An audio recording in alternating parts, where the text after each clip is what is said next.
Assalamualaikum warahmatullahi wabarakatuh. Perkenalkan, nama saya Amin Prasetyo dari program studi Pendidikan Pancasila dan Kewarganegaraan semester 6. Di sini saya akan membuat video tentang pengembangan bahan ajar, di mana video ini dibuat untuk memenuhi tugas mata kuliah komputer untuk pendidikan. Langsung saja untuk materinya tentang pengembangan bahan ajar. Nah, untuk pengertian dari bahan ajar sendiri ada beberapa pengertian. Yang pertama, bahan ajar adalah bentuk bahan yang digunakan untuk membantu guru atau seorang pendidik dalam melaksanakan kegiatan belajar mengajar di kelas atau proses pembelajaran. Nah, bahan ajar ini yang dimaksud bisa berupa bahan tertulis maupun tidak tertulis, seperti pemanfaatan media untuk pembelajaran, itu juga termasuk bahan ajar. Nah, bahan ajar merupakan informasi, alat, dan teks yang diperlukan guru untuk sebuah perencanaan dan penelaahan implementasi belajar.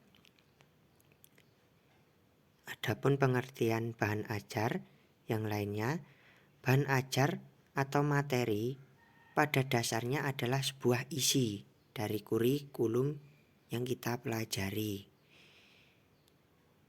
atau standar kompetensi, atau bisa disebut juga dengan kompetensi dasar, yakni berupa mata pelajaran atau bidang studi dengan topik atau subtopik dan rinciannya. Materi pembelajaran atau instructional materials adalah bahan yang diperlukan untuk pembentukan pengetahuan, keterampilan, dan sikap yang harus dikuasai dalam rangka memenuhi standar kompetensi yang ditetapkan. Nah, pengertian dari bahan ajar sendiri bisa diringkas atau lebih mudahnya adalah seperangkat materi pembelajaran yang telah disusun secara rapi dan praktis, baik berupa tertulis maupun tidak, yang berguna untuk kelancaran dalam proses pembelajaran.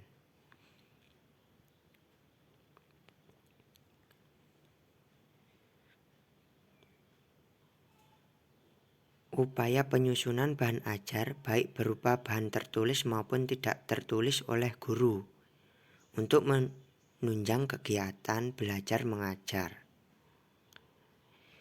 Pengembangan bahan ajar merupakan cara guru melakukan pengembangan dengan dua cara.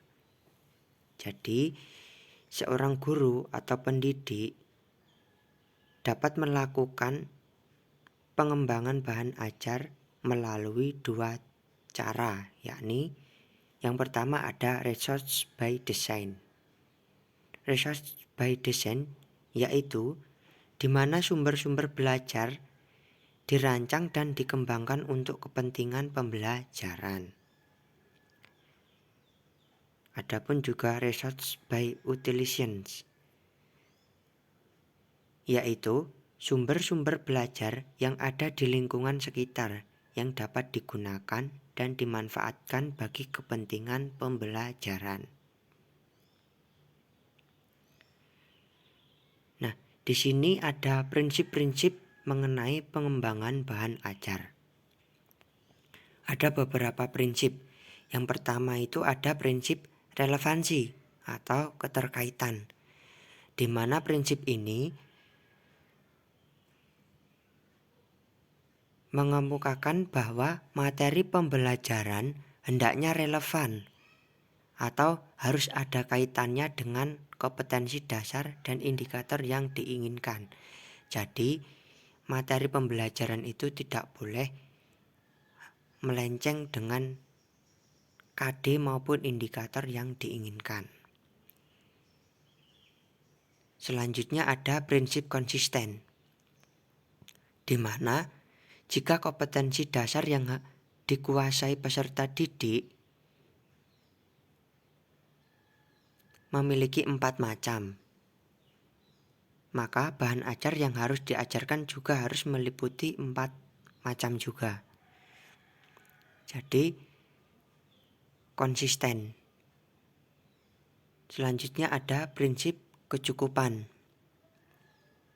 Artinya, materi yang diajarkan hendaknya cukup memadai dalam membantu peserta didik menguasai kompetensi dasar yang diajarkan oleh guru atau pendidik. Materi tidak boleh terlalu sedikit dan tidak boleh terlalu banyak, sehingga siswa dalam melakukan proses belajar tidak merasa bosan ataupun jenuh. Menurut Mariadi Haryati, prinsip pengembangan bahan ajar memiliki beberapa aspek. Yang pertama, relevans, artinya kesesuaian.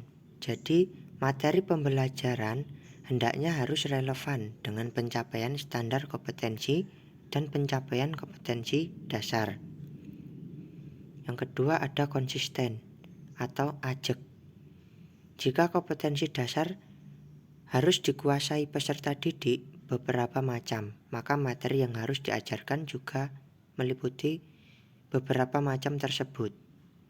Yang ketiga ada adequacy atau kecukupan, di mana materi yang diajarkan hendaknya cukup memadai dalam membantu peserta didik menguasai kompetensi dasar yang diajarkan. Materi tidak boleh terlalu sedikit dan tidak boleh terlalu banyak. Aktivitas, artinya pembelajaran yang memberikan hasil mesti melalui berbagai macam aktivitas, baik fisik maupun psikis. Yang kelima ada motivasi, di mana suatu usaha yang disadari oleh pihak guru maupun pendidik untuk menimbulkan semangat kepada peserta didik yang dapat menunjang kegiatan pembelajaran. Jadi, seorang guru juga harus memotivasi peserta didik agar memiliki semangat belajar yang tinggi. Yang keenam ada individualitas, di mana proses pembelajaran memperhatikan perbedaan individu peserta didik sehingga dapat memberikan kemudahan pencapaian tujuan pembelajaran. Selanjutnya ada lingkungan, di mana lingkungan sendiri merupakan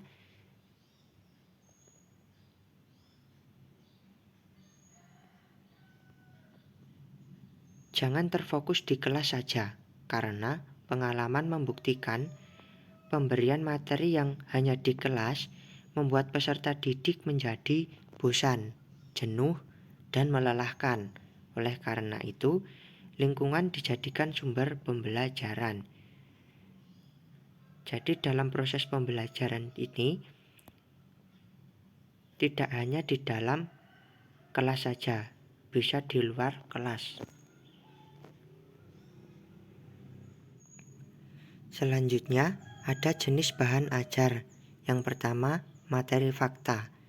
Segala hal yang berwujud kenyataan dan kebenaran, meliputi nama objek, peristiwa, lambang, nama tempat, atau komponen suatu benda dan sebagainya. Yang kedua, materi konsep.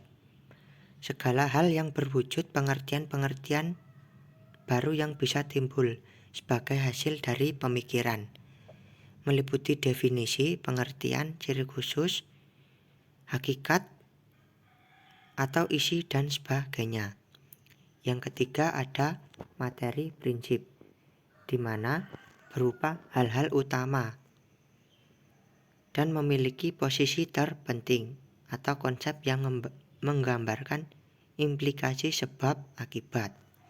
Yang keempat, materi prosedur, di mana meliputi langkah-langkah secara sistematis atau berurutan dalam mengerjakan suatu aktivitas dan kronologi suatu sistem. Yang kelima, ada materi sikap atau nilai, yang merupakan dari hasil belajar aspek afektif. Misalnya, nilai kejujuran, tolong-menolong, semangat, minat belajar, dan sebagainya.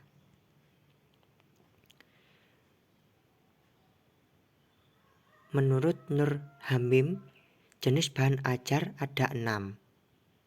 Yang pertama ada information sheet atau lembar informasi.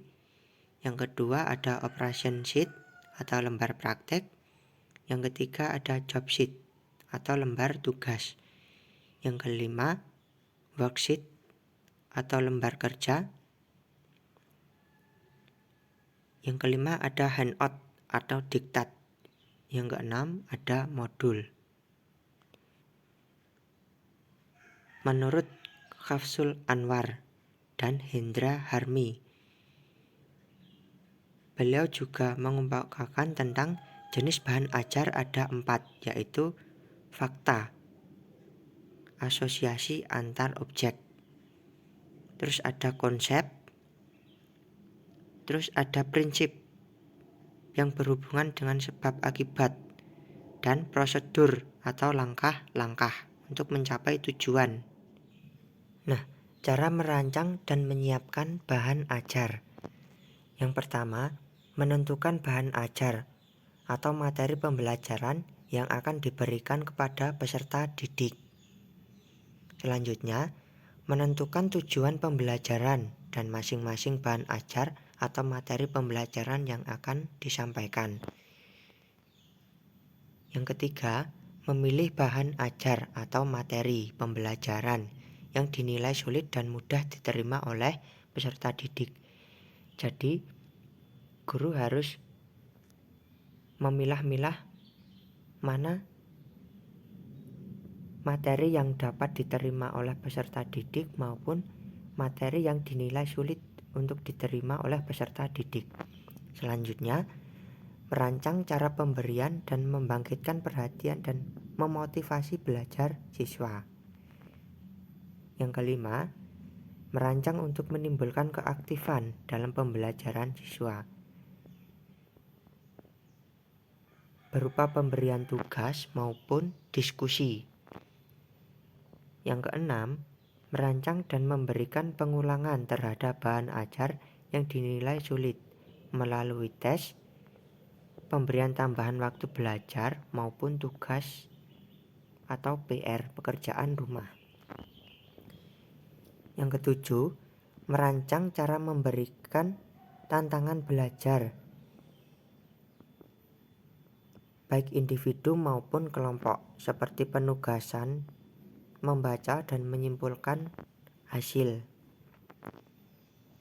Yang kedelapan, merancang cara untuk balik dan penguatan berupa tes kecil harian, pemberian tugas atau latihan. Yang terakhir, memperhatikan perbedaan karakter kemampuan dari peserta didik masing-masing, di mana ada yang pintar, sedang maupun kurang.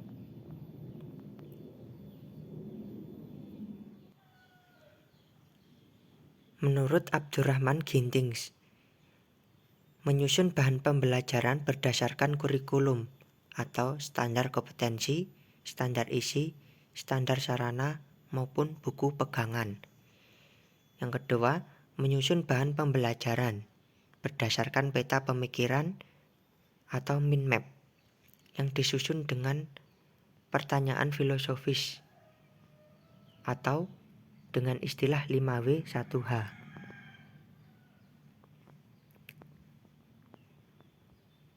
Menurut Sakilah, untuk alur analisis penyusunan bahan ajar, beliau juga mengemukakan beberapa pendapat. Yang pertama, menentukan kompetensi inti. Yang kedua, menentukan kompetensi dasar. Yang ketiga, mengembangkan indikator. Yang keempat, pemilihan materi pembelajaran. Yang kelima, mengidentifikasi kegiatan pembelajaran. Yang keenam, pemilihan bahan ajar, LKS maupun modul. Nah, menyusun dan merancang bahan ajar yaitu menentukan pemilihan materi yang akan disampaikan oleh seorang guru dalam proses belajar kepada peserta didik untuk menentukan tujuan pembelajaran, menentukan kegiatan pembelajaran, serta memiliki bahan ajar seperti modul.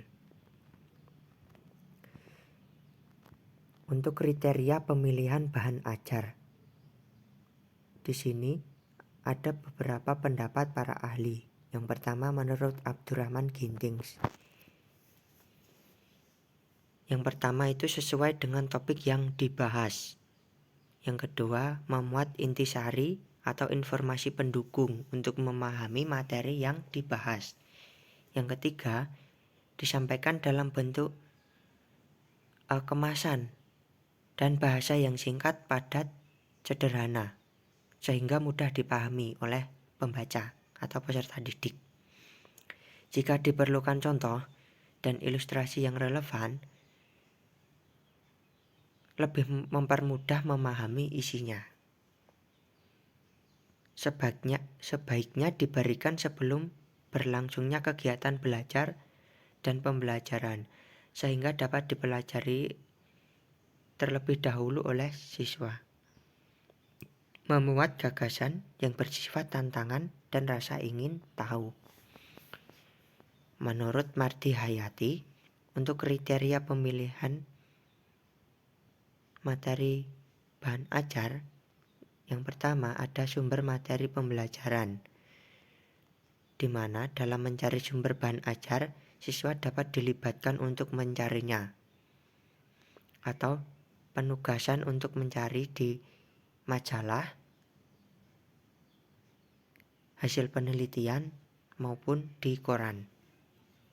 Yang kedua, penentuan urutan materi pembelajaran yang harus sesuai dengan urutan penyajian atau sequencing, di mana sangat penting untuk menentukan urutan mempelajari atau mengerjakannya.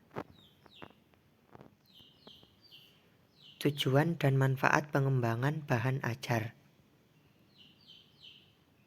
Menurut Noviarni, pengembangan bahan ajar yaitu penyediaan bahan yang sesuai dengan tuntutan kurikulum, mempertimbangkan kebutuhan peserta didik, yakni bahan ajar yang sesuai dengan karakteristik dan lingkungan sosial peserta didik.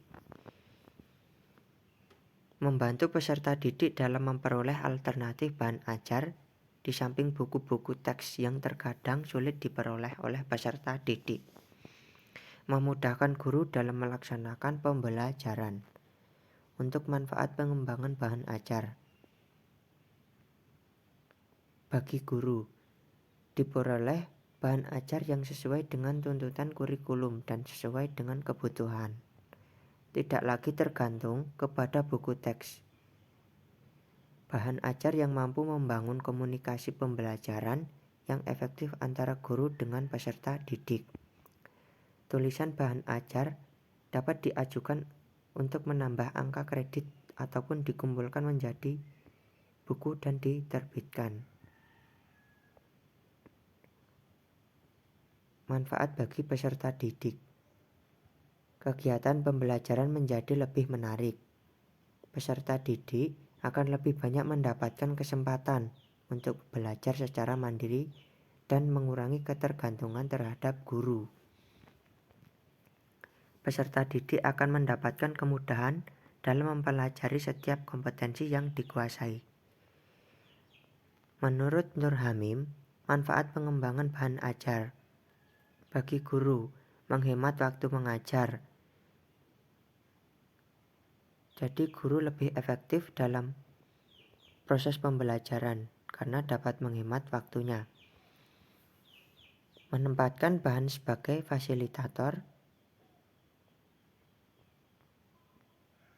menciptakan suasana proses pembelajaran yang efisien dan interaktif. Manfaat bagi peserta didik, mendorong siswa menjadi pembelajar mandiri, memperluas waktu belajar, dapat belajar tanpa guru, dapat belajar dengan kecepatan masing-masing, dan dengan urutan yang dipilih sendiri. Sekian video ini saya buat, semoga dapat mempermudah teman-teman yang melihat maupun membaca video ini. Dari saya, kurang lebihnya saya mohon maaf. Wassalamualaikum warahmatullahi wabarakatuh.